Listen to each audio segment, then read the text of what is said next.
more specific conclusions about language and mind that are coming to be understood in recent work.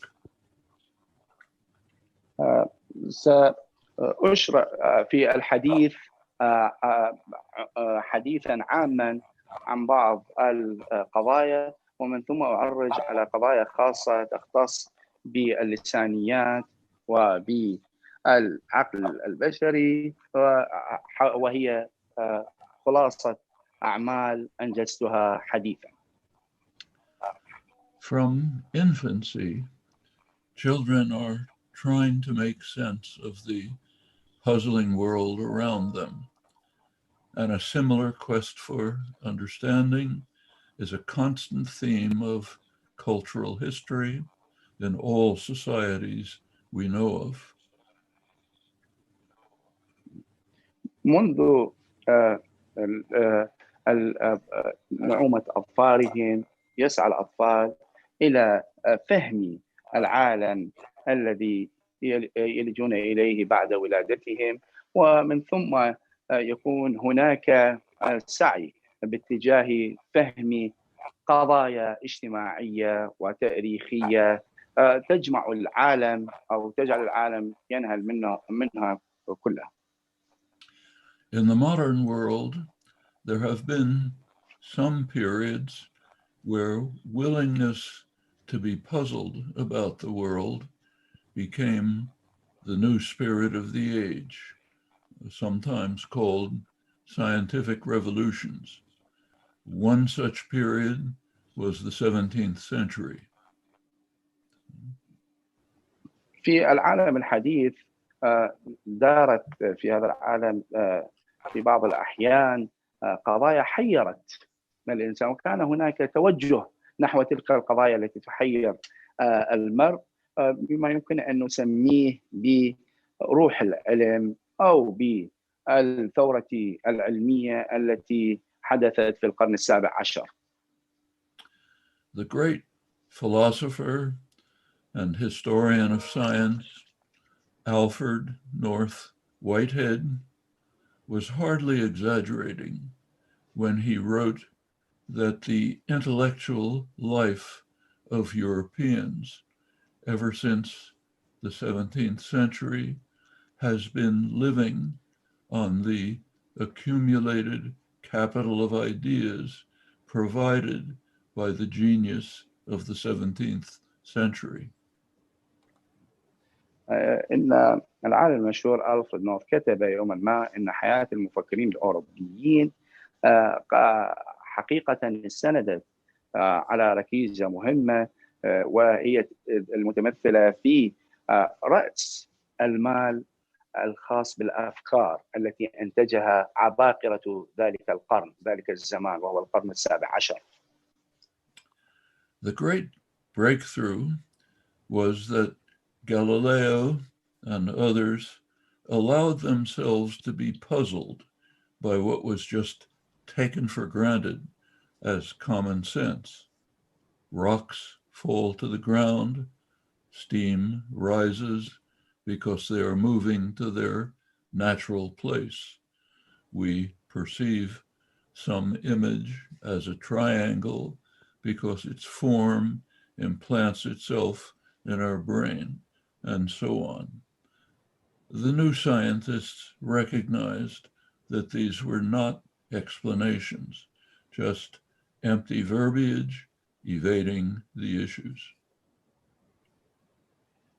إن الإنجازات العظيمة التي تحققت في ذلك الوقت لعلماء عظام مثل غاليليو وآخرون الذين كان تحيرهم العديد من الظواهر، واعتقدوا أن المنجز العظيم الذي خلصوا له هو اكتشاف مثلا كيفية أن البخار الماء كيفية انبعاثه، وكذلك كيفية سقوط الصخور على الأرض، وغيرها من الظواهر التي شكلت مثلث أو ثالوث من الأفكار. إلا أن العلم الحديث حقيقة رأى في أن تلك الشروحات لم تكن كافية لتفسير ظواهر متعددة. Furthermore, on critical examination, much of what was taken for granted as obvious turned out to be false. For example, that a large ball of lead falls faster than a small one was disproven by Galileo with clever thought experiments.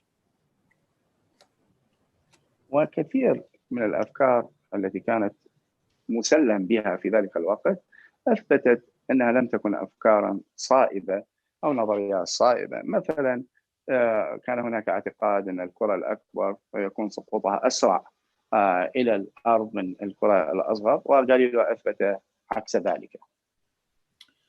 Language did not escape their attention.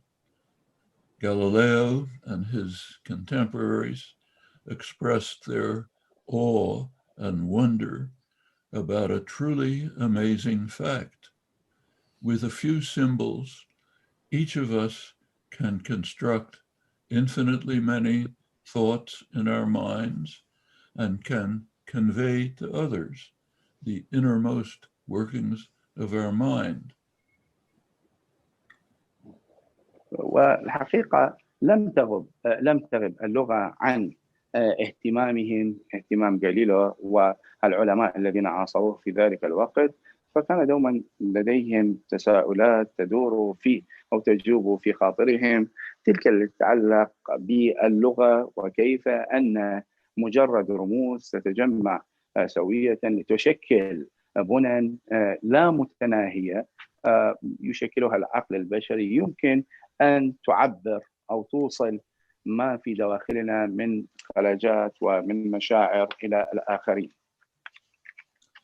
This insight, which we may call the Galilean challenge, seems to me to capture lucidly the major task faced by the inquiry into the nature of language.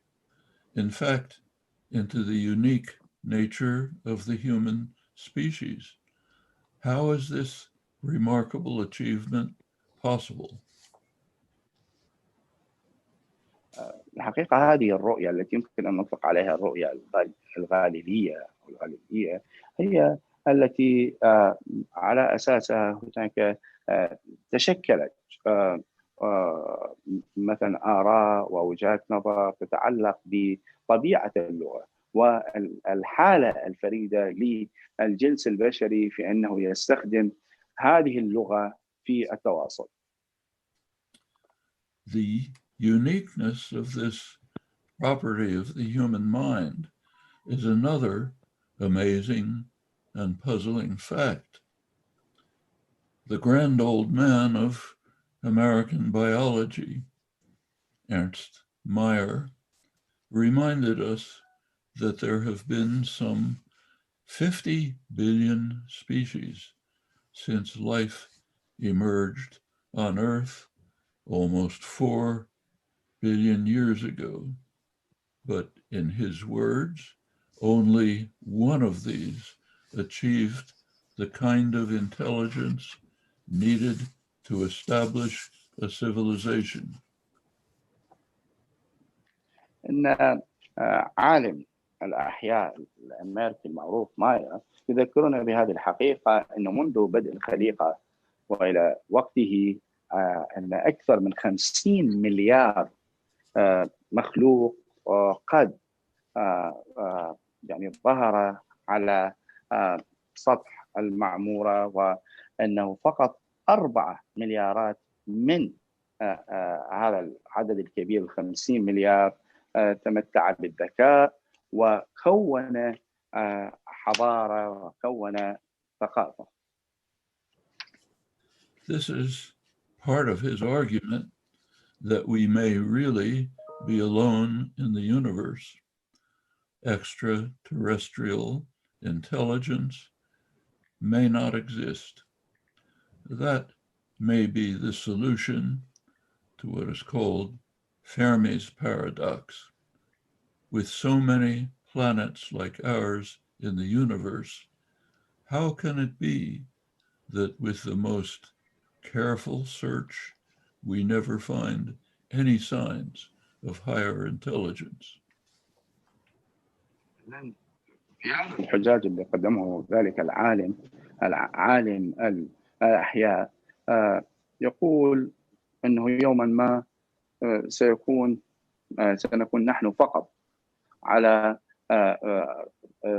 سطح هذا الكون أو سطح هذا الكوكب، لأننا فقط من يتمتع بالذكاء، وسيكون هناك ما يمكن أن نطلق عليه عزلة تامة عن الآخرين الذين لا يتمتعون بهذه الميزة، ميزة الذكاء التي تفقدهم التواصل وتشكيل حضارات وبناء مجتمعات. Meyer understates the puzzle. It is far more severe. Far short of establishing a civilization, none of the other 50 billion species has met the Galilean challenge. None can even recognize the puzzles of the universe, let alone try to explain them. None can even have a thought, at least any thought that can be formulated in a symbolic system. And this one exceptional creature, modern humans, is a recent arrival on the earth 200,000 or 300,000 years ago, which is an instant in evolutionary time. وماير يعيد بنا في طروحاته إلى التحدي الذي قدمه غاليليو، ويقول هنا ماير أن بما أنه فقط الإنسان هو من بين 50 مليار كائن حي لديه هذا النظام الذي جله رموز وتشبير وقادر على التواصل، فإنه الوحيد الذي يمكن، يعني هذا الكائن البشري هو الوحيد الذي يمكن أن يفك الكثير من الغموض الذي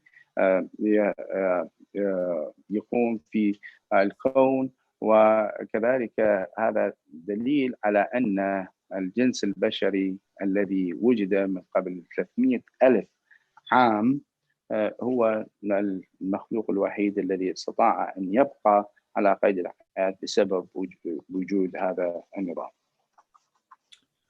The capacity for language and thought appears to be a true species property. It is common to all humans. There is no meaningful analog in other species. Even our closest relatives, apes, cannot begin to grasp the most elementary rudiments of language, even with the most intensive training, as experimental work has shown. Apes have about the same auditory system, but they hear nothing but noise. What the human infant reflexively masters from birth is completely inaccessible to our primate relatives. وإذن القدرة على استخدام اللغة وعلى التفكير هي هذه القدرة تقتصر فقط على الجنس البشري، وهذه هي السمة المشتركة الموجودة بين أبناء الجنس البشري جميعا.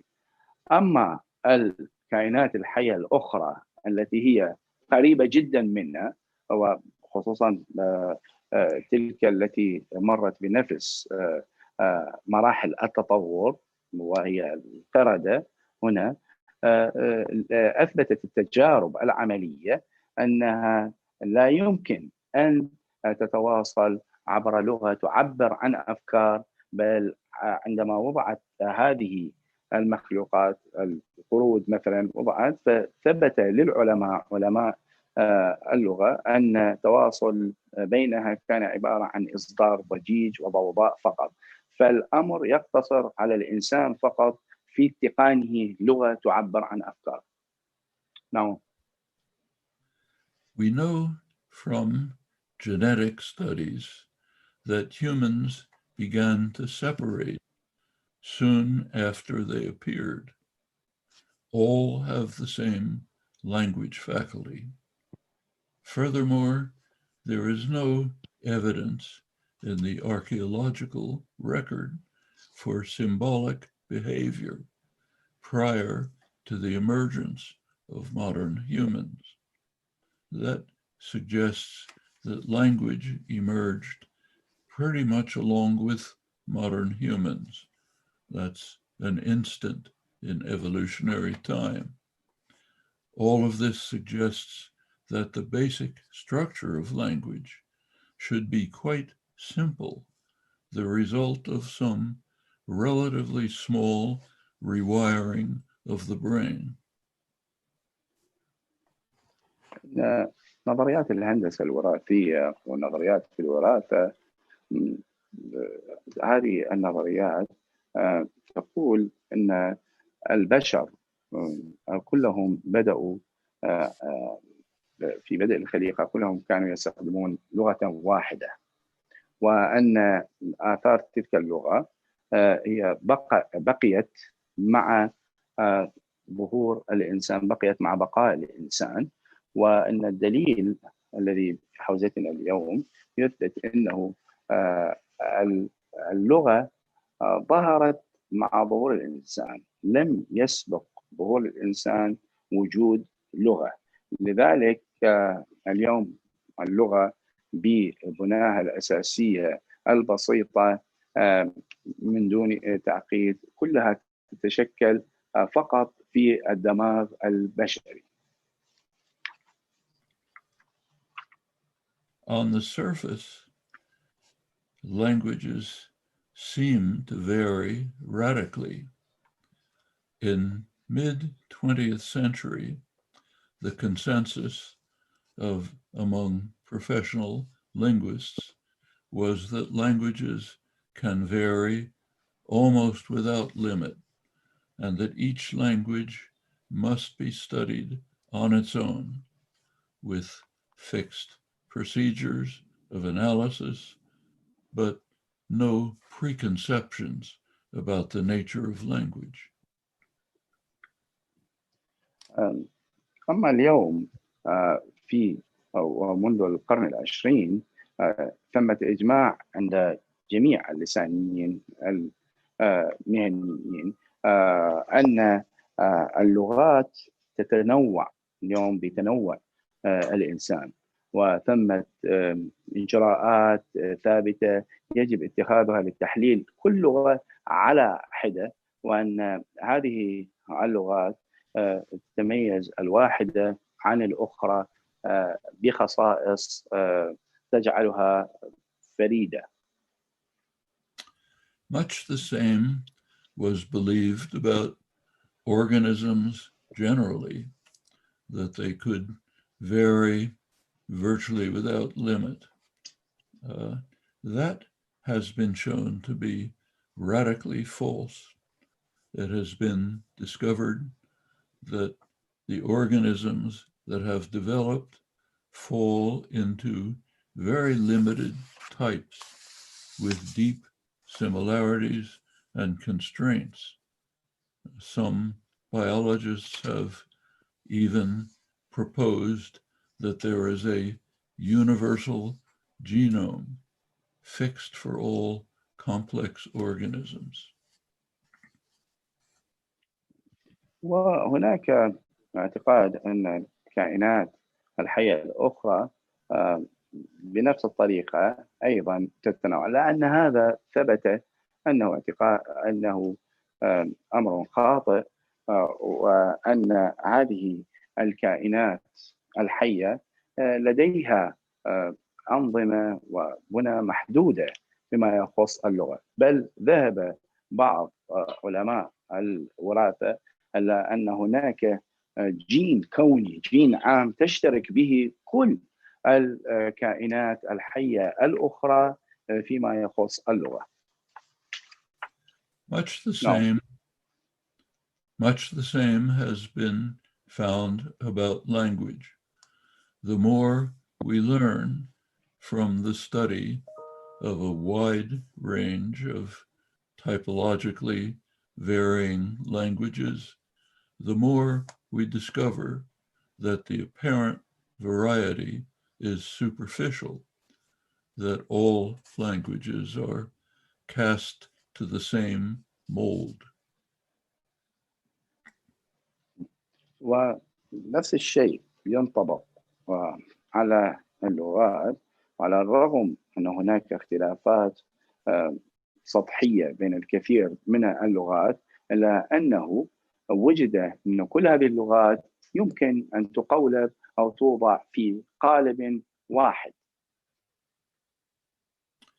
Shortly after Galileo, efforts began to be made to address the Galilean challenge that led to a rich tradition of what was called general and rational grammar.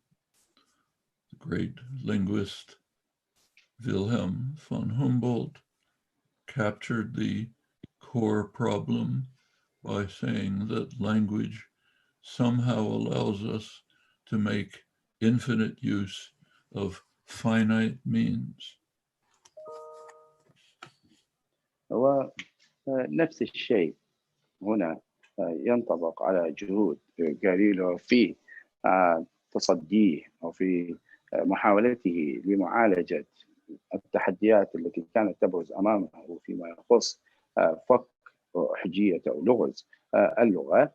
نجد أن اليوم أيضا من المشكلات التي يواجهها اللسانيون تتعلق بكون أن الإنسان قادر على توليد بنى لا متناهية من الوحدات اللغوية، ولكن باستخدام أنظمة محددة أو وسائل محددة. There were serious problems. One problem was how it's possible for finite means, what's in our brains, to produce an infinite set of thoughts.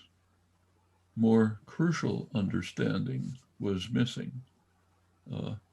including an insight that goes back to Aristotle.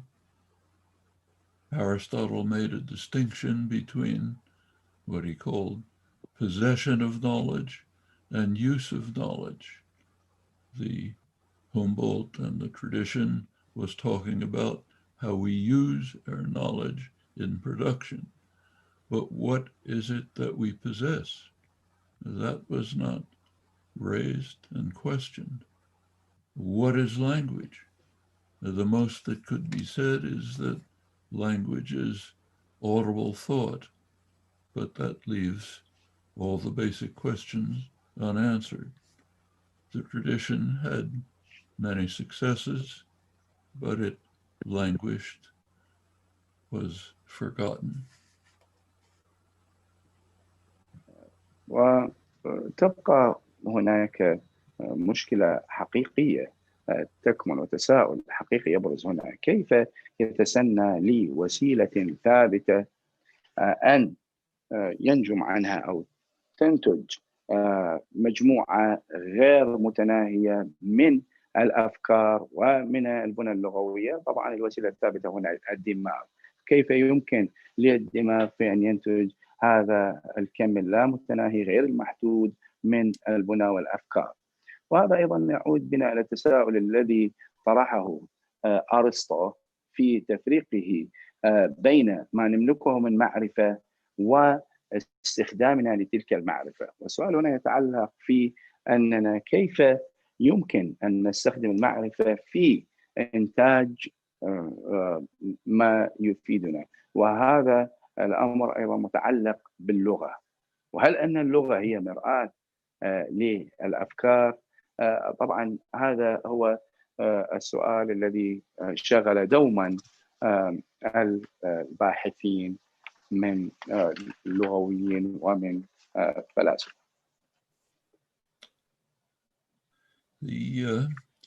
In the 20th century, the long tradition was swept aside by the structuralist and behaviorist currents and was completely forgotten. Structural and behavioral linguistics had many accomplishments. By mid-20th century, it had reached a consensus about the nature of language, but there were the same gaps. There was no distinction made between possession of language and use of language.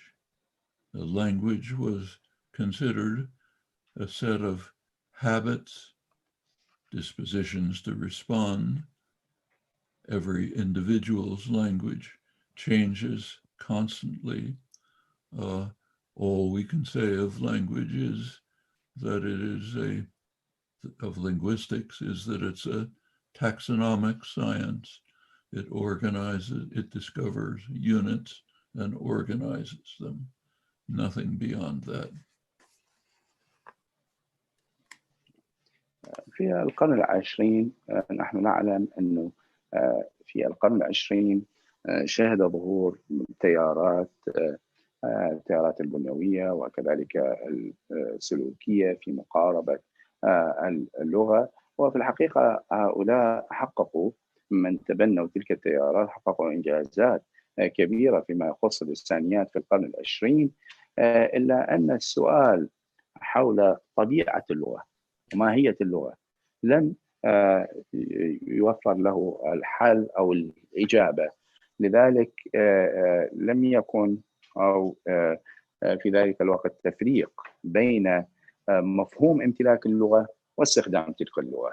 البعض ذهب إلى أن اللغة هي عبارة عن مجموعة من العادات والاستجابات التي تصدر من فرد ما، وبذلك فإن لغة كل فرد تكون عرضة للتغيير والتغير دوما.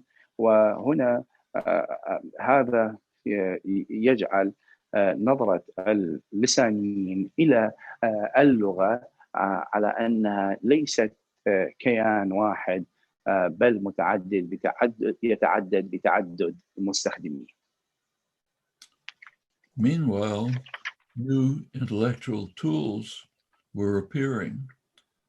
The theory of computation made very clear how finite means can yield infinite expressions of thought, and how we can possess a system of knowledge that remains fixed as our experience becomes more enriched. So take, for example, arithmetic. Every human being has knowledge of arithmetic. Internally to our minds, there's a system of rules that determines that the product of two numbers is such and such. When we try to use this knowledge, we find limitations. We don't have enough memory if the numbers are too big. But if we add memory, we can use the same rules without change to multiply bigger numbers. That's the same with language. We are now all familiar with this. So your laptop computer can have in it a program to multiply numbers. It has a limited memory, so it won't go past a certain point. But if you add more memory, it uses the same rules with no changes to multiply the numbers. Same is true of language. طبعا اليوم ومع ظهور الحاسوب فالأمر قد تغير فيما يخص تفحص أو دراسة اللغة، بحيث أنه رأينا أنه أن الإنسان يملك مثلا معرفة ويملك قواعد، ويريد أن يولد مثلا هنا ألفاظ وبنى ووحدات لغوية غير متناهية مثل ما ذكرت، إلا أن عقل الإنسان بحسابات بسيطة ممكن أن يكون محدود فيما يخص خصوصا الذاكرة. طبعا نحن نكتشف أننا إذا أردنا مثلا أن نوظف معرفة ما فنجد هناك قصور في ذاكرتنا. هذا الأمر طبعا يختلف مع وجود الحاسوب. في الحاسوب واللابتوب اليوم، الكمبيوترات الموجودة، نرى أن هناك يمكن إضافة عدد لا متناهي من القواعد، من المخرجات اللغوية، من الأفكار، وكل ما يتعلق باللغة. This new understanding of computation made possible a return to the forgotten tradition of general rational grammar. We could return to the search for explanation, for a universal framework for language, which is necessary to make possible the acquisition of language from the very limited evidence available to a child. But as soon as this program was initiated, we faced puzzles, new everything that was looked at seemed almost impossible, very much like the 17th century. What was discovered showed that the Galilean challenge is very deep. طبعا هذا الفهم الجديد لمسألة حساب القواعد وتبني هذا التقليد أيضا يرجعنا إلى النحو العام فنصفه العقلاني، ويشرح لنا ضرورة وجود هنا تبني إطار عام لفهم اللغة، وهذا ضروري، ويفسر لنا ظواهر مثل ظاهرة اكتساب اللغة عند الطفل منذ بواكير حياته. وكذلك هذا البرنامج اليوم عندما شرع في تطبيقه برنامج استخدام الحاسبة في فهم الظواهر اللغوية، أيضا واجه بعض الغموض أو الألغاز أو اللغز أو الأمور المحيرة، تلك التي واجهها أيضا غاليليو فيما عرف فيما بعد بالتحدي الغاليلي أو الغاليلي، وتحتاج أيضا إلى وقت من أجل أن نفك مثل هذه الألغاز. We have learned that by 2 or 3 years old, the child has already mastered the basic properties of language, including some quite remarkable ones. So take a very simple example. Take the sentence, "The boy and the girl are in the room," but not "the boy and the girl is in the room." That's a puzzle. The simplest rule would be to say that the choice of is or are, singular or plural, depends on adjacency. That's a trivial computation. So the closest noun to the verb is the girl. So why not say the boy and the girl is in the room? That would be the simplest rule, simplest computation. But every infant knows that that's impossible. وطبعا أيضا يعني خلال هذه التجارب تعلمنا أن الطفل الذي يكون عمره مثلا من عامين إلى 3 يدرك الخصائص الأساسية للغة، وخصوصا تلك الخصائص البارزة.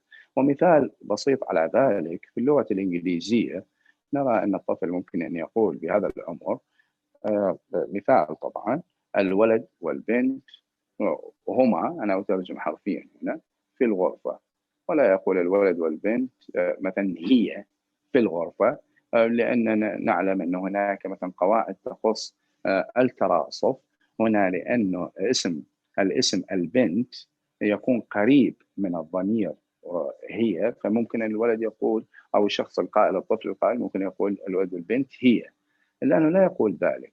وهذا دليل على أن الطفل يمكن أن يكتسب تلك المهارات والخصائص في وقت مبكر جدا وفطريا، ويميز حتى النحو هنا.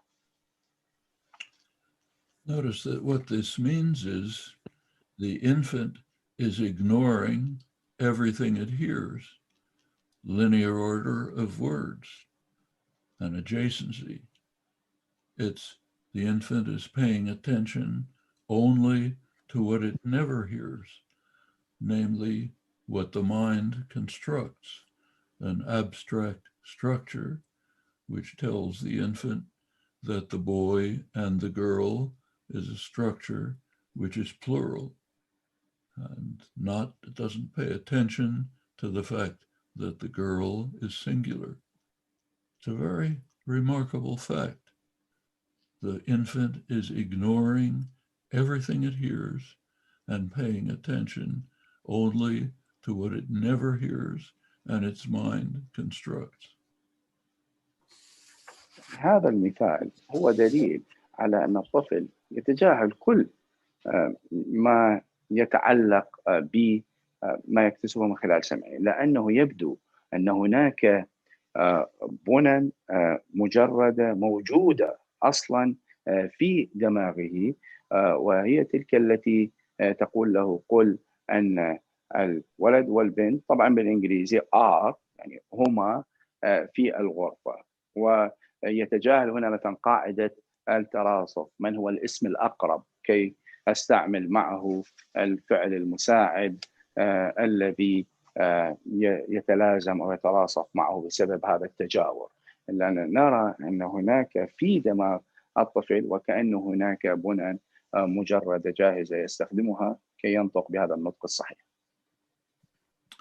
This is just as puzzling as the 17th century discovery that a big ball of lead and a small ball of lead fall at the same rate, or for that matter, that they fall at all. Why? Notice that this strange property of language causes difficulties. There are thoughts that can't be expressed. So take the thought, either John is in the room or Bill is in the room. We can say John or Bill is in the room, one or the other.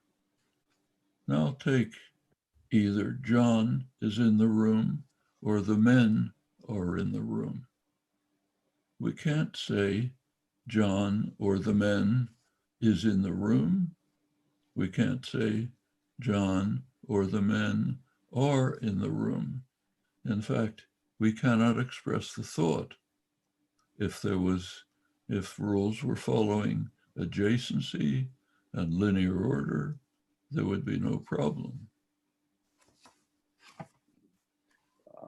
طبعا هنا أيضا يعني في هذه المرحلة أيضا تبرز مشكلات تشبه تلك التي كانت تواجه أولئك العلماء الذين عاشوا في القرن 17، وتتذكرون المثال الذي أوردته حول السقوط الحر للكرة الكبيرة الكرة الصغيرة من على جسر أن رميناها، وأن من هي الكرة التي أسرع سقوطا. نفس الشيء ينطبق هنا على تعبيرنا للأفكار من خلال اللغة. وهنا أورد مثال، المتحدث يورد مثال ذلك الذي يتعلق بجملة إنجليزية: John is in the room, Bill is in the room. فهو يستخدم هنا that or يعني أو، أما جون أو بيل في الغرفة. ويورد مثال آخر: جون في الغرفة ثم أو الرجل في الغرفة. نرى أن هذا لا يمكن أن يستقيم، هكذا عبارة يمكن لنا أن نستخدمها بسبب ما تمليه علينا القواعد الفطرية تلك التي تكون متجذرة في دماغنا وتكون مغروسة أصلا بالفطرة، والتي لا تعير اهتماما لمسألة التراصف الأفقي للمفردات المعجمية. So the basic design of language and mind instructs the infant without experience to ignore everything it hears, linear order of words, and to pay attention only to what it never hears, what its mind constructs. And this is one of many examples where this design of language causes problems of communication.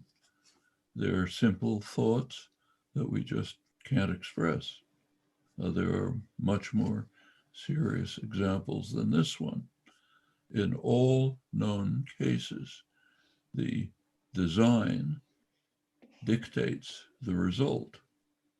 In this case, in the very simplest way, as we'll see in a moment, ease of communication seems to be not a concern in the basic design of language.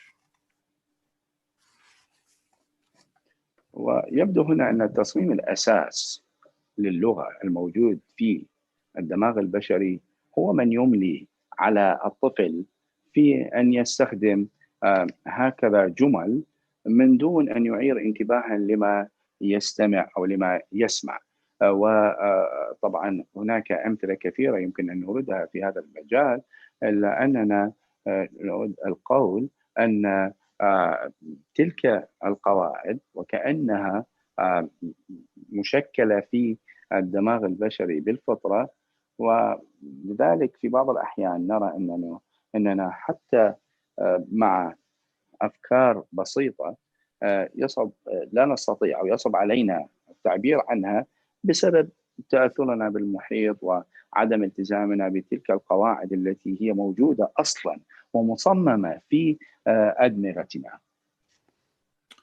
This very puzzling property of language is called structure dependence. The rules of language pay attention only to abstract structures that our mind constructs and ignores the surface order of words, properties like adjacency. And the property holds very generally.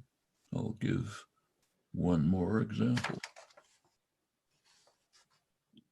طبعا هذه الظاهرة المحيرة يطلق عليها أو يمكن أن نطلق عليها باسم الاعتماد البنيوي.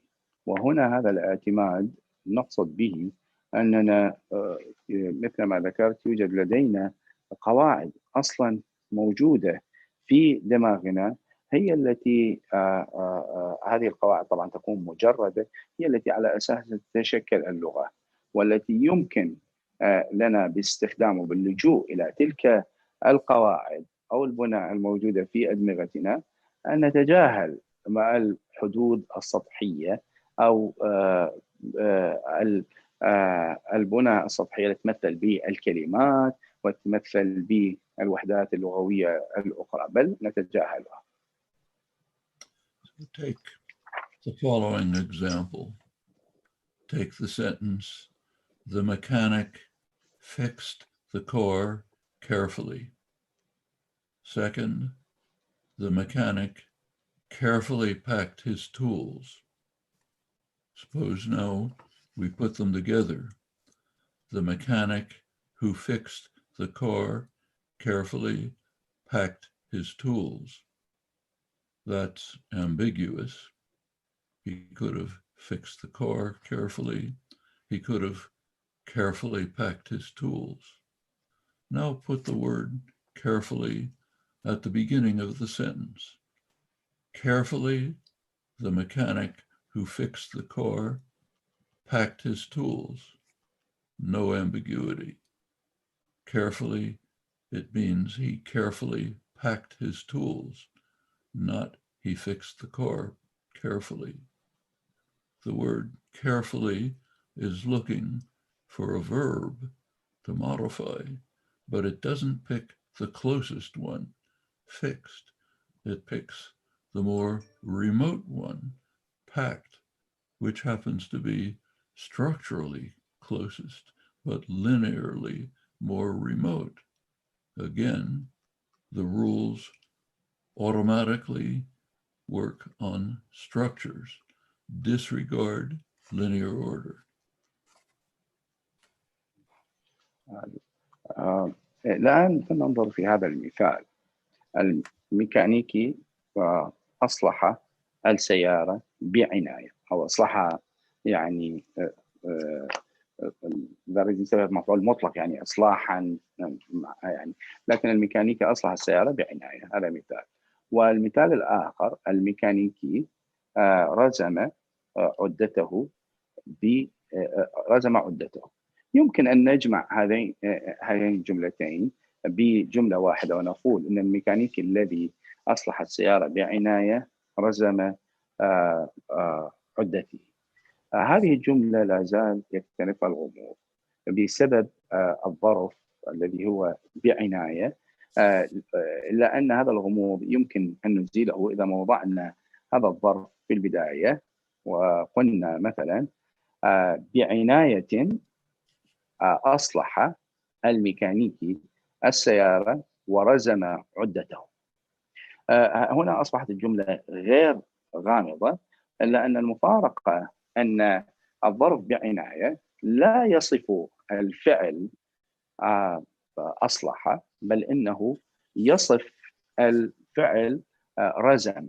وهنا دليل على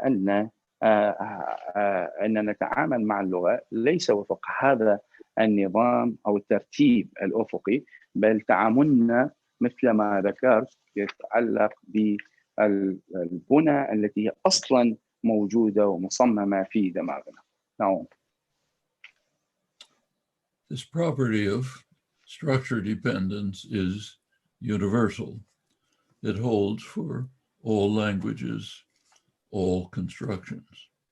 That raises the question, why do infants universally ignore everything they hear and pay attention only to computations on what their minds construct and they never hear?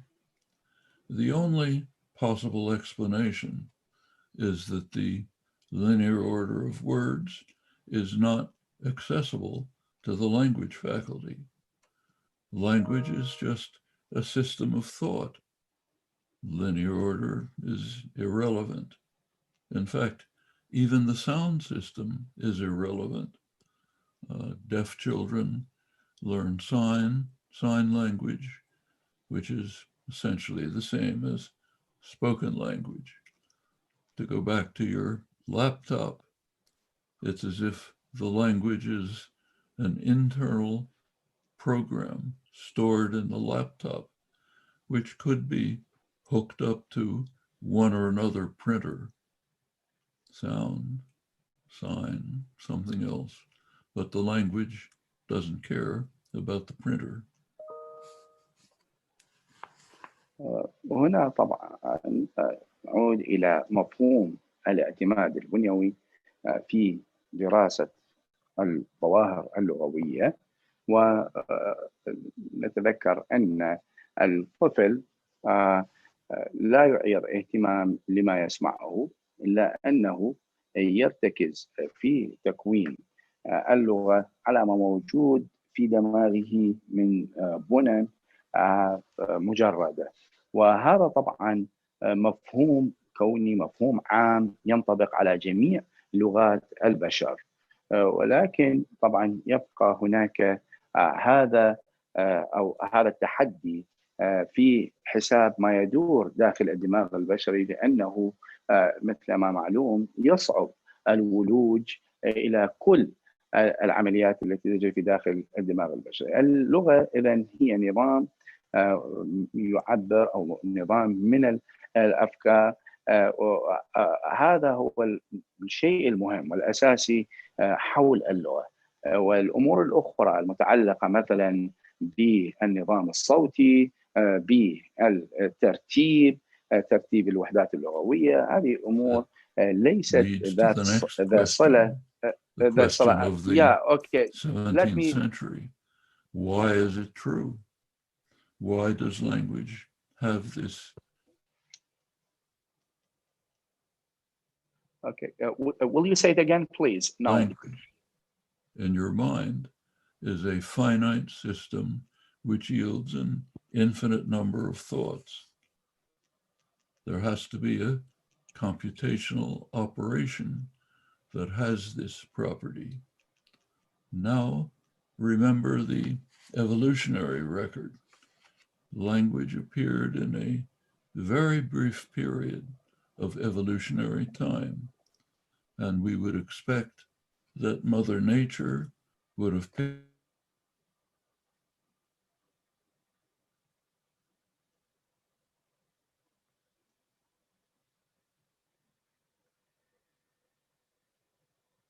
للأسف الصوت. Now, can you hear me?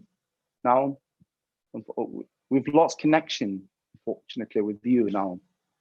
للأسف فقدنا الاتصال، لكن دعوني أشرح لكم ما قاله البروفيسور نعوم تشومسكي فيما يخص أن النظام الصوتي مثل ما ذكر ليس ذا صلة بدراسة اللسانيات وليس شيء أساسي. والدليل على ذلك أن الأصم مثلا، الطفل الأصم يتعلم لغة الإشارات، وهذه اللغة هي أيضا لغة للتواصل والتخاطب.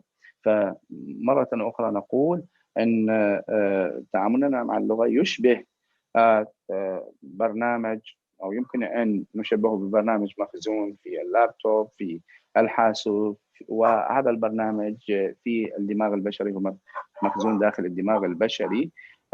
مرة أخرى أقول أن اللغة هو يعني فيما يتعلق باللغة لدينا نظام محدود أو أنظمة محدودة، لأن هذا النظام قادر على توليد أفكار غير محدودة لا متناهية. ولذلك فإننا نتطلب هنا، فإن عملية دراسة اللغة تتطلب عمليات حاسوبية، عمليات حسابية لمعرفة عدد الأفكار التي ينتجها هذا النظام. وأراده أن يتحدث عن المشروع والتطور فيما يخص اللغة، لأنه للأسف فقدنا الاتصال. ممكن دكتور علي رجع الاتصال. العفو دكتور، رجع الاتصال الآن. أوكي، رائع، هذه أخبار. Naum, can you hear me? Naum. Shall I continue? Yes, would you please? Yes, please. Okay, yeah, I'll close up quickly. It's getting too late.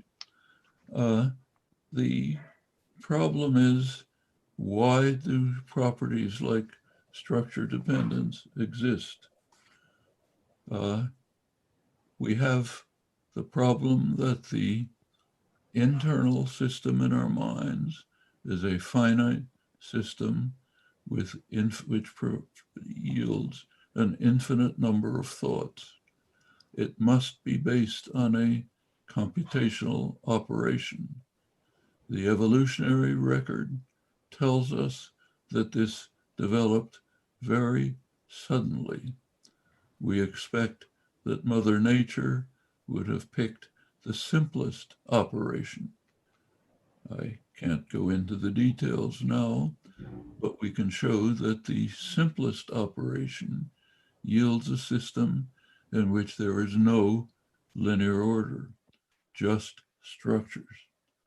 Structure dependence is the only option.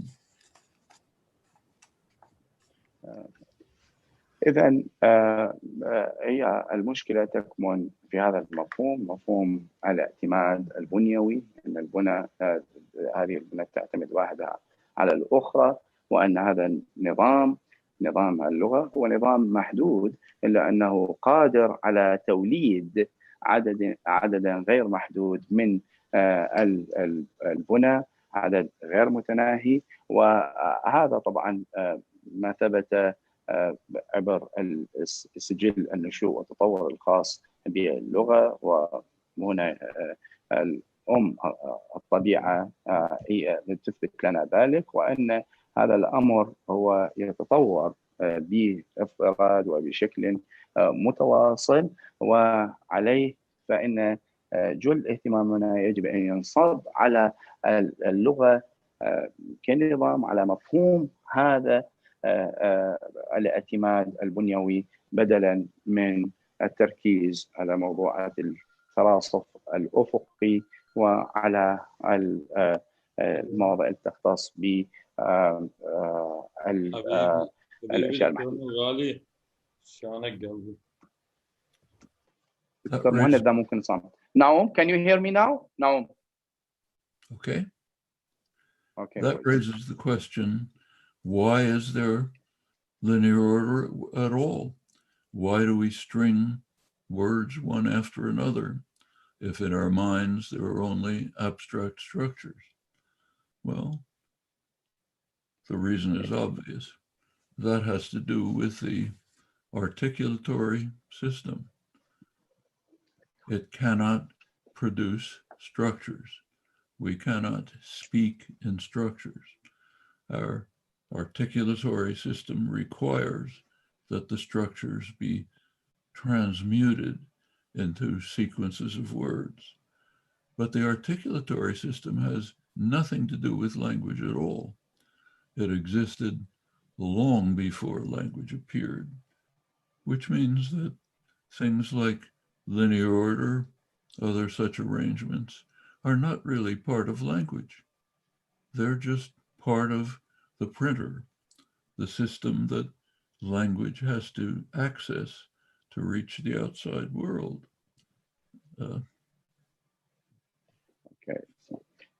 إذن هذا الجدل يثير هذا التساؤل، لماذا إذن نحن نهتم بترتيب الكلمات وبالخط الأفقي لهذه الوحدات اللغوية، إذا كان الأمر كله يتعلق بالبنى وبالبنى المجردة الموجودة داخل أدمغتنا، إلا أنه يبدو أن هناك عبر التأليف كان هناك اتفاق وتراضي بين مستخدمي اللغة في مسألة استخدام أو اللجوء إلى هذا الترتيب في ترتيب الكلمات. الأمر يتعلق أكثر بالأفكار الموجودة داخل أدمغتنا، وكذلك تلك البنى المجردة التي يمكن من خلالها استخدام اللغة بدلا من اللجوء والاعتماد، ذلك الاعتماد الكلي على ترتيب الكلمات وتراصفها بتراصفا أفقيا. This, what we discover about structure dependence, turns out to be true of other deep properties of language. That strongly suggests that language is simply a system of thought, unlearnable, child knows it reflexively, universal, fixed for all languages, the apparent complexity of language, the diversity of language, the easy change of language from one period to another, all seems to have to do with externalization, with a system that converts the language into something that can be made public, but not part of language. Inquiry is tending more and more in that direction, and it may turn out to be true. And if so, it's a deep discovery about human nature. Thank you. إذن مرة أخرى أن مفهوم الاعتماد البنيوي هذا يبدو أنه أثبت صحته ويمثل واحد من الخصائص الأساسية والعميقة التي تتعلق باللغة. وثبت أن الطفل عندما يتعلم اللغة فإنه يلجأ إلى هذا الاعتماد الموجود أصلا في دماغه، وهناك أسس وركائز ثابتة تعتمد عليها جميع اللغات، أو تعتمد عليها جميع المجتمعات المستخدمة للغة في اكتساب اللغة وتعلمها.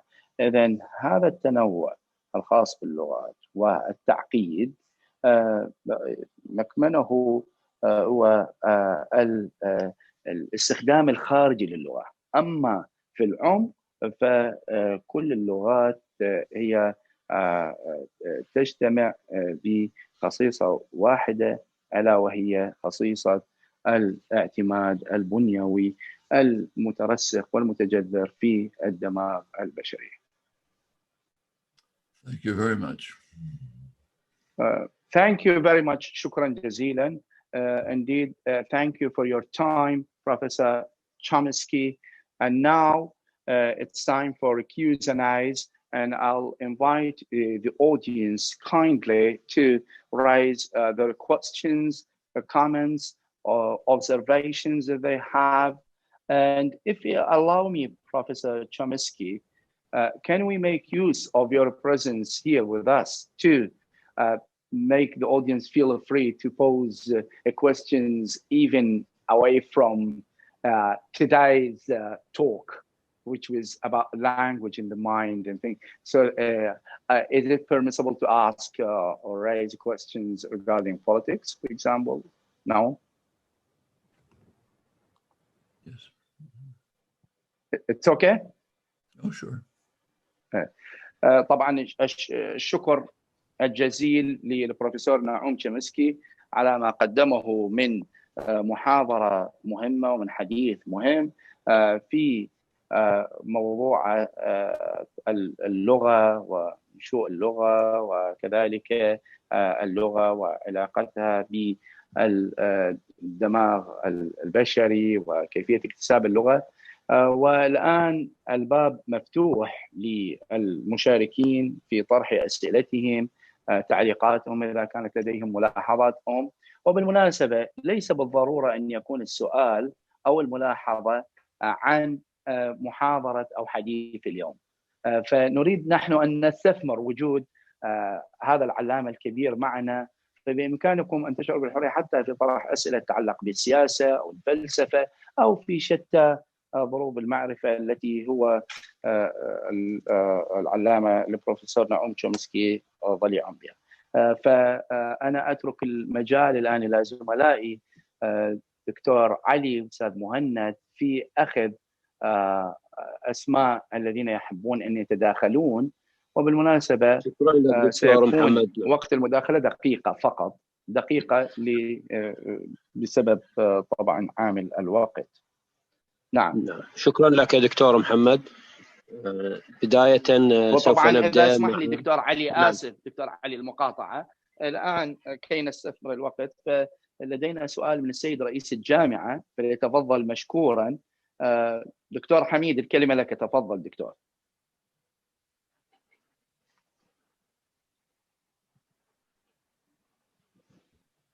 نعم تفضل. We have a question from Mr. President of the University. دكتور العفو إذا سمعنا. احنا تردنا الكثير من الأسئلة مكتوبة، لكن سنحاول أن يعني نختصر. دكتور حميد، سيد رئيس الجامعة إذا كان يسمعني. أوكي. دكتور عبد الباقي، عفوا سيد العميد، هل لديكم سؤال؟ سيد رئيس الجامعة دكتور محمد، يعني يبدو يعني عنده عدم اتصال بالمنصة. عادي يعني دكتور محمد كمل الأسئلة نعم. المداخلين. أوكي. أوكي. أنا يعني إذا تسمح لي دكتور، يسمح لي كل الذين انضموا إلينا مع جل احترامي لهم، أود أن أيضا يعني أستثمر وجود البروفيسور تشومسكي معا لأخذه إلى موضوع آخر يتعلق بالسياسة، فسأطرح عليه السؤال التالي، وهذا السؤال يتعلق بمستقبل السياسة الأمريكية الخارجية بعد رحيل ترامب. So Professor Chomsky, this question is from me, and I want to ask you about your take on the recent win of American elections, and about your expectations for the American foreign policy, especially regarding the Middle East in the post-Trump era. And do you think Biden and his potential team will manage to clear out the wreckage left by Trump? Please. Yes. There's plenty of wreckage, and I doubt that Biden will be able to clear much of it up. One major problem is the confrontation with Iran, which is quite unnecessary and very dangerous. It raises the threat of conflict, even the threat of major war. It is also, of course, causing enormous suffering in Iran because of the severe sanctions. The world is completely opposed to the sanctions. When the Trump administration asked the Security Council to renew the sanctions, they totally refused. The United States then just ordered them to reinstate the sanctions. It's a sign of US power. This is a very serious problem. There's an easy solution. The nuclear agreement can be renewed. The problem of nuclear weapons, in fact, can easily be resolved. It's possible to establish a nuclear weapons-free zone in the region. No weapons. The only thing that's stopping that is the United States veto.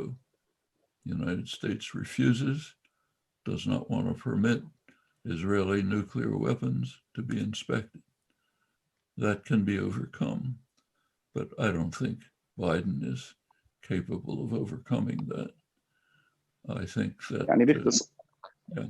Okay, thank you very much. باختصار أنا أعتقد أنه سيصعب على بايدن حقيقة أن يتخلص من الإرث الذي سيكون قد ورثه من سلفه ترامب حين يتسنم منصبه رئيسا للولايات المتحدة الأمريكية، وخصوصا فيما يتعلق بالاتفاقية النووية مع إيران. فمسألة الاتفاقية أمر هين، لكن الأمر الأصعب ويصعب حله ذلك المتعلق بالأسلحة النووية. وكذلك نحن نعلم أن هناك عقوبات قد فرضت على إيران في هذه الفترة، والعالم قد عارضها. وأنني أعتقد يعني باختصار أن بايدن لن يكون بمقدوره بسهولة التخلص من آثار سياسة سلفه ترامب. أوكي. شكرا لك دكتور. الآن معنا دكتور حميد فاضل التميمي عاد الآن. تفضل دكتور. تفضل دكتور. شكرا جزيلا، وأعتذر لأنه تفضل دكتور.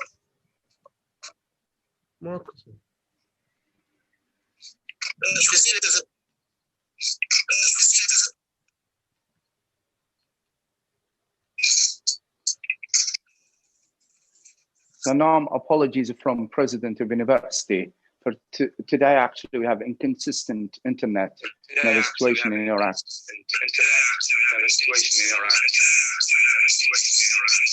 Some interference, I can't hear.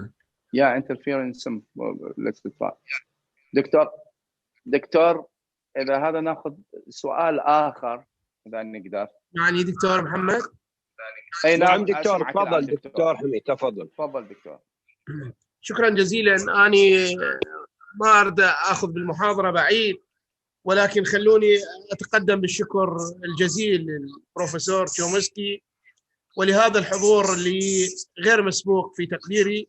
يعني هذا العدد الكبير إن دل على شيء فيدل على أن المحاضرة غير استثنائية لشخص غير استثنائي في ظرف أعتقده وأيضا غير استثنائي في الولايات المتحدة الأمريكية. لا أجد إلا أن أتقدم بالشكر الجزيل للبروفيسور تشومسكي وللحضور جميعا، ولكم السيد عميد الآداب ودكتور محمد العسكري على هذه الترجمة، وللحضور جميعا. شكرا جزيلا.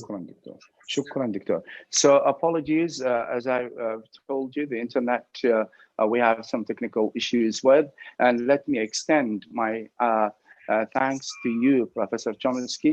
And you can notice that today we have unprecedented audience we have a very, very special guest, an exceptional guest on the exceptional circumstance, of course, is Professor Chomsky.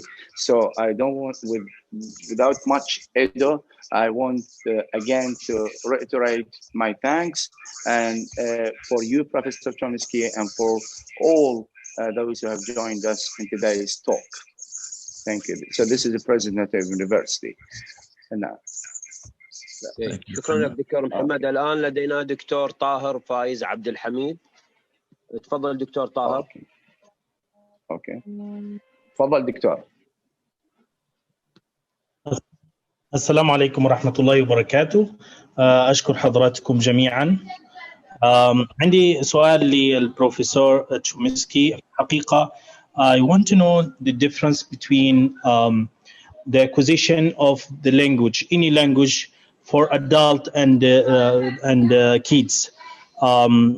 What I read that the adult find difficult for acquisition the language as a second language or as a foreign language after 12 years or 13 years. So please, I want to know the difference between both of them. Doctor. Thank you. Thank you very much, دكتور. شرفتنا. إذن سؤال الدكتور كان حول الفرق في اكتساب اللغة لدى البالغين ولدى الأطفال. هذا مجمل سؤاله. Yes, please. Now. Well, language is basically an innate, genetically determined system. And like all such systems, it has what's called a critical period. So there's a period of life when the system can easily come into operation. After that period, it becomes much more difficult, even impossible.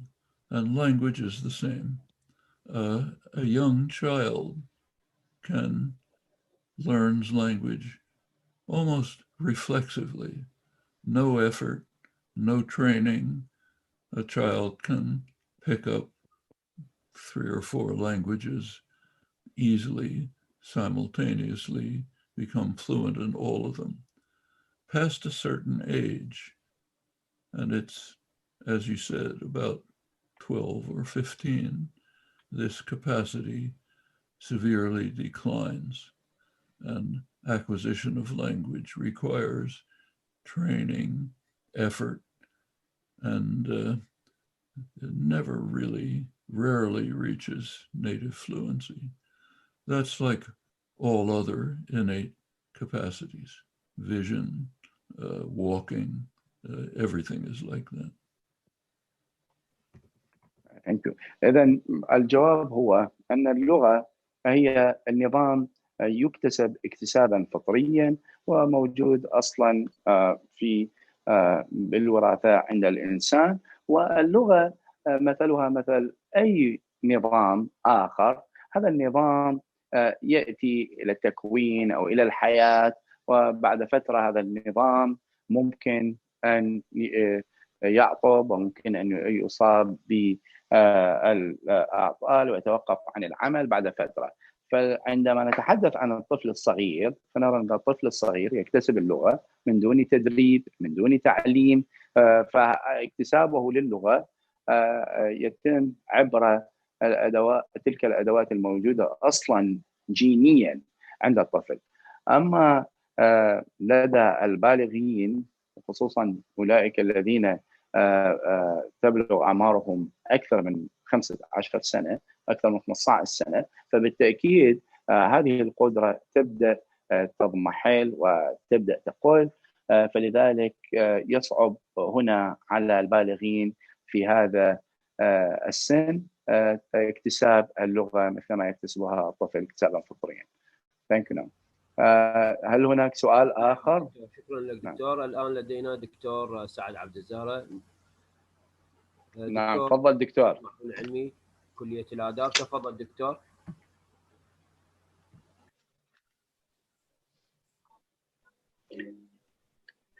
الو السلام عليكم.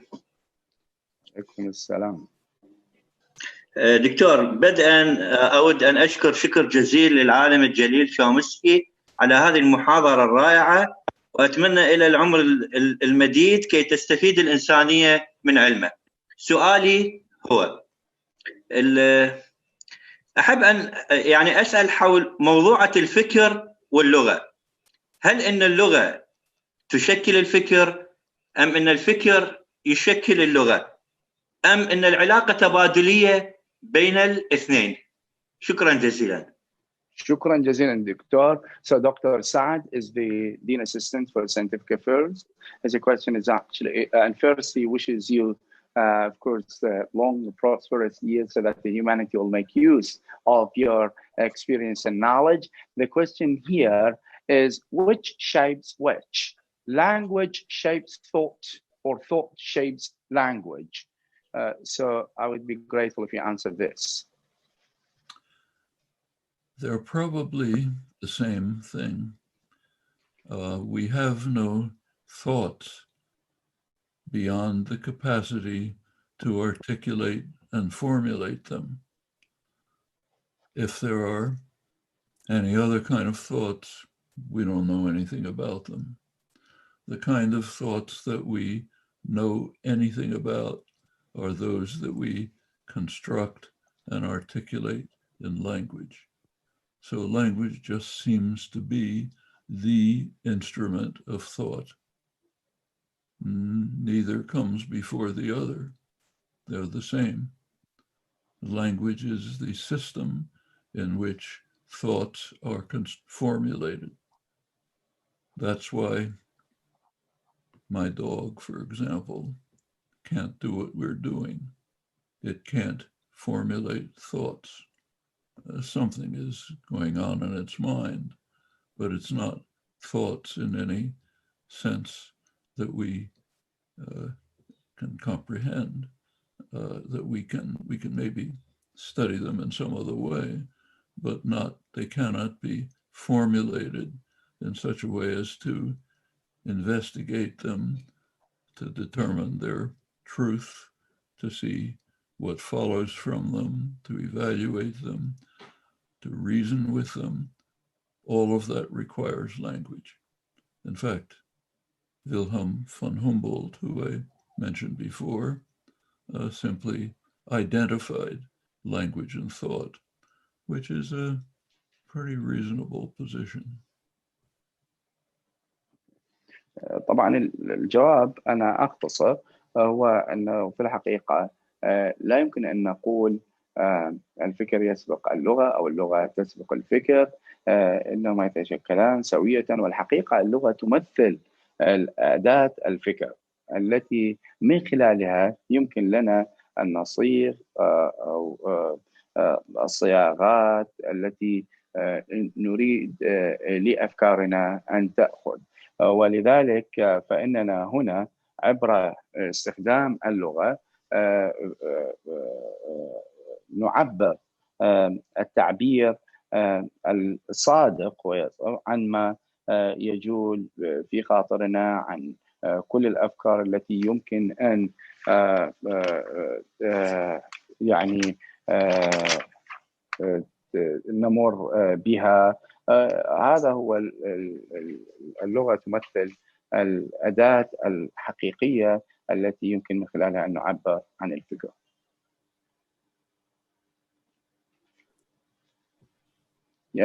سؤال آخر؟ نعم دكتور، الآن لدينا دكتور علي حاتم. دكتور علي حاتم تفضل. دكتور علي حاتم. السلام عليكم. عليكم السلام ورحمة الله وبركاته. أهلا دكتور. يسلمك. دكتور بس ممكن يعني الصوت. لدي سؤال من سؤال واحد دكتور، بس أتمنى الصوت لأنه لدينا الكثير من المتداخلين. تفضل دكتور.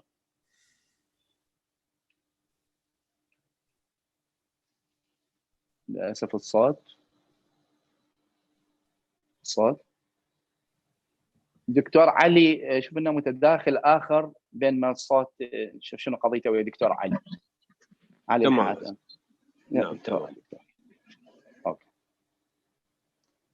عندي دكتورة أحلام من الفرنسي تريد تتداخل أيضا، فممكن أعطيها من يمك دكتور إذا هاي موجود. أوكي تمام.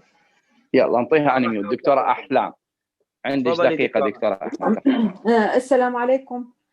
شكرا جزيلا لكل من رتب هذه الورشة، وشكرا الخاص لنعم تشومسكي لقبول هذه الدعوة. تشكل نظريته اللغوية اختلافا كبيرا عما كانت عليه سابقا كما ذكر، فهي تعتبر الآن متأثرة بالمجموعات الوظيفية والمعرفية الشكلية. فهل نستطيع من خلال هذه الدراسة أن نقول بأن دراسة تشومسكي قد ابتعدت أو كانت تميل للنظريات في اللغة المثالية، مما قلل من تأثيرها على النصوص الفعلية في دراسة تحليل الخطاب؟ نعم، هذا سؤالك دكتورة. نعم.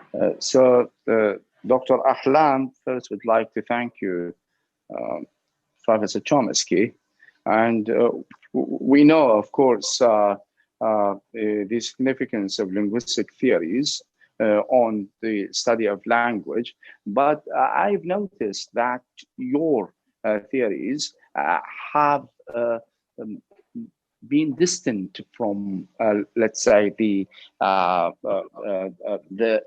language in use, the real language. So can I say that your thoughts, that your linguistic thoughts are sort of distant from, for example, discourse analysis?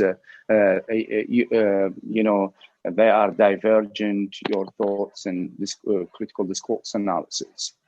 Yes. Sorry, I didn't grasp the question. That your thoughts, that your theories have not touched upon, for example, discourse analysis. They are more of abstract nature, rather than hands-on and practical facts on the ground. Talking about practical applications. Well, say any practical application, any teaching, use of language in any circumstance depends on some understanding of what language is. The more you understand what language is, the better you can carry out the practices. The theories of language themselves don't tell you how to carry out the practice, but they provide basic understanding of what lies behind the practice and can therefore indirectly inform the way it should proceed. Thank you. نعم، قد يكون ذلك في جانب ما صحيح وينطبق على نظرياتي ودراساتي، إلا أنه يجب أن تعرفي أنني أركز في فهمي، والفهم الأساسي لنظراتي دوما حول ماذا يكمن وراء الممارسة. هذا ما أريد أن أبحثه. نعم، موجودة هناك الممارسة واللغة المستخدمة، إلا أنني أتخطى ذلك للإبحار باتجاه معرفة ماذا يكمن وراء ممارسة اللغة. Thank you. نعم. شكرا لك دكتور محمد. أوكي. عندنا الآن دكتور عادل محلو من الجزائر. So by the way, now we have different guests from different parts of the Arab world. We now the next question comes from a professor from Algeria. تفضل دكتور عادل. دكتور عادل حلوم. أستاذ عادل محلو تفضل. اوكي، نذهب الى مداخله اخرى. استاذه الدكتوره ذكرى القبيلي، تفضلي دكتوره ذكرى. تفضلي دكتوره.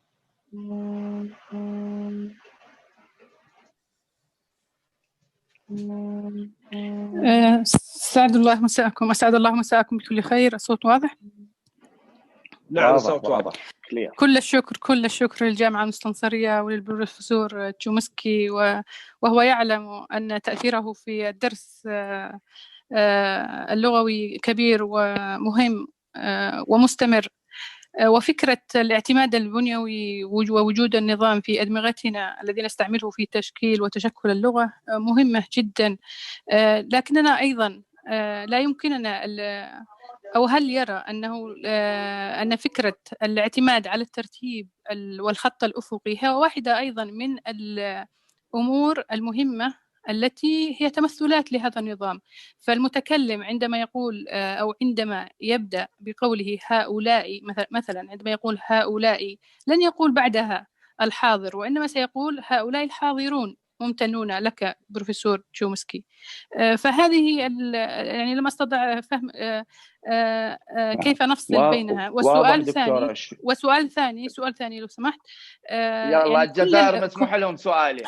أنا من اليمن وحاليا في جامعة الملك سعود. وحاليا جامعة الملك سعود، أستاذ اللسانيات جامعة الملك سعود.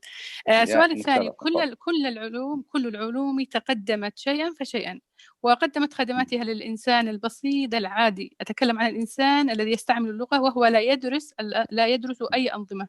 فالعلوم الأخرى قدمت خدماتها لهذا المستعمل، يعني مخترعات. الآن نحن نستفيد مثلا في التواصل اليوم من هذه التقنية، نستخدم الكهرباء في الحياة ولا يستغني عنها الإنسان البسيط. إذن كل العلوم قدمت هذه الخدمات للإنسان العادي، فماذا يمكن أن يقدمه الدرس اللساني اليوم بعد كل هذه المقاربات الكثيرة للمستعمل البسيط؟ وشكرا جزيلا. شكرا دكتور. Okay, so now we have a question from Yemen actually. Good evening. We are grateful to Muslim University and to you in particular, Professor Tchomsky, for this insightful talk. And my question is here, and I've been impressed by your concepts of structural reliance, independence, and also the idea that we have actually abstract system for acquiring language in our minds. And here my first question is, why the linear order, issues like linear order is unheeded in your approaches or in modern linguistic approaches? This is part one of the question. Part two, I think you agree with me that all sciences have served the humanity in one way or another. For example, I would say medicine, electricity, and all other inventions have served the humanity in one or another. What kind of service linguistics is paid to humanity? In your, what do you think? How do you think linguistics has served the humanity? And I would be grateful if you answer these two questions. Now, well, the first question about linear order is not a matter of choice. It's a matter of discovery. What we discover is, surprisingly, that the linear order of words is not part of language. It's just the printer in which the internal program reaches the outside world. It can do it in other ways. It can do it with sign, it can even do it with touch. Speech happens to be convenient, so that's what language uses as its printer. But it's just a property of the articulatory system, which has nothing to do with language. That's what we hear and see, but when we look into the nature of the system, we see it disregards it. It just produces thoughts. So that's not a matter of deciding not to look at linear order. It's just saying where it functions in the real world. Now, as far as the significance of the study, depends what people think is important. We can go back to the Delphic oracle in ancient Greece, 2,500 years ago. The Delphic oracle produced a message. The message was, know thyself. Understand what kind of creature you are. That's your highest goal. We could agree with that, or we can disregard it.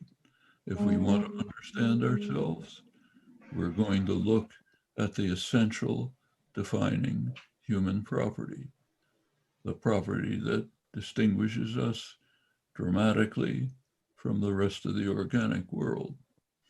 If we don't care what kind of creature we are, we can disregard this question. Now, there happen to be some practical applications, but that's on the side. By the way, I've heard the dog bark in your place. Is this your pet now? Sorry? I would suggest that if there are other questions, people send them to me by mail, because I have to leave for another appointment. Okay, yes, I understand. So only 5 minutes, if you don't mind, for some concluding remarks made by the Dean of College of Arts, المستنصرية University. طبعا الآن البروفيسور نعوم تشومسكي يضطر إلى مغادرتنا بعد بضع دقائق، لذلك سأختصر في ترجمة الجواب على سؤال الدكتورة من اليمن، وهو يقول إن هذا الترتيب الأفقي هو ليس بالخيار، وإنما هو اكتشاف اكتشفناه أنه ليس بذات صلة مهمة باللغة ودراسة اللغة. والأمر الثاني، عندما نقول أن الدرس اللساني مهم، يعتمد على تعريفنا لكلمة مهم. فهناك في الأساطير الإغريقية مثلا كانت هذه العبارة المشهورة، أنك لا تفهم نفسك ولا تفهم طبيعة نفسك إلا إذا لجأت إلى كذا وكذا، وكانت هذه طبعا مهمة جدا لفهم التكوين البشري. Thank you very much, Naum. Now I give the floor to Mr. Dean of College of Arts. الآن الكلمة أعطيها للأستاذ الدكتور عبد الباقي الخزرجي، راعي منصة كلية الآداب العلمية المميزة، لأنه للأسف وأعتذر من جميع الذين أرادوا أن يتداخلوا، وذلك لأن البروفيسور نعوم تشومسكي لديه التزام آخر، فهو مضطر للمغادرة بعد 5 دقائق. فليتفضل السيد عميد كلية الآداب مشكورا في تقديم الكلمة الختامية لهذه الندوة. تفضل دكتور. بسم الله الرحمن الرحيم. السيد رئيس الجامعة المستنصرية للمحتوى المحترم، السادة الحضور الكرام كلهم بلقبه ومقامه الكريم، البروفيسور نعوم تشومسكي، كل الشكر والتقدير والاحترام والمحبة لكم على هذه المحاضرة القيمة والمهمة وعلى هذا الحضور غير المسبق، وحقيقة الحضور التاريخي للجامعة المستنصرية كلية الآداب. نتشرف بتقديم شهادة تقديرية باسم عمادة كلية الآداب الجامعة المستنصرية لكم سعادة البروفيسور نعوم تشومسكي، وتقبلوا كل الشكر والاحترام والتقدير لقبولكم هذه الدعوة الكريمة. So Naum, as you can see on the screen, this is a certificate of appreciation given to you by the Dean of College of Arts, Dr. Abdelbaki Al-Khazraji, as a symbol of our great appreciation for your time, for taking the effort to join us. And Dr. Abdelbaki described this as a historical event indeed, because tonight, by the way, here it's evening, it's almost now 9 in the evening, and I guess now you're in Arizona, maybe it is even now before noon, so it's still morning there. So this is just a symbol of a token of our love and gratitude for your contributions, and we wish that we can meet again, but that time I hope that it would be in person. Thank you very much, Professor Naum Chomsky. Thank you. Thank you all very much. شكرا جزيلا لكم دكتور والبروفيسور نعوم تشومسكي. يضطر إلى مغادرتنا الآن، والشكر الجزيل للسيد رئيس الجامعة المستنصرية المحترم الأستاذ الدكتور حميد فاضل التميمي، وكذلك الشكر موصول إلى الأستاذ الدكتور عبد الباقي الخزرجي عميد كلية الآداب راعي هذه المنصة، وإلى جميع من انضم إلينا من السيدات والسادة من مختلف الاختصاصات ومن مختلف حقول المعرفة، من المؤسسات الأكاديمية ومن المراكز البحثية ومن مختلف المنظمات، سواء هنا من العراق أو من البلدان العربية أو بلدان العالم. Thank you very much. Thank you everyone. نختم الآن دكتور، احنا نضطر إلى المغادرة. Thank you. Thank you, Naum. Thank you. Much appreciated. Wish that we can meet again. Hope so. Okay. Look forward. Dear family. Thank you. Thank you. Bye. Okay. الآن لكم الميكروفون دكتور علي.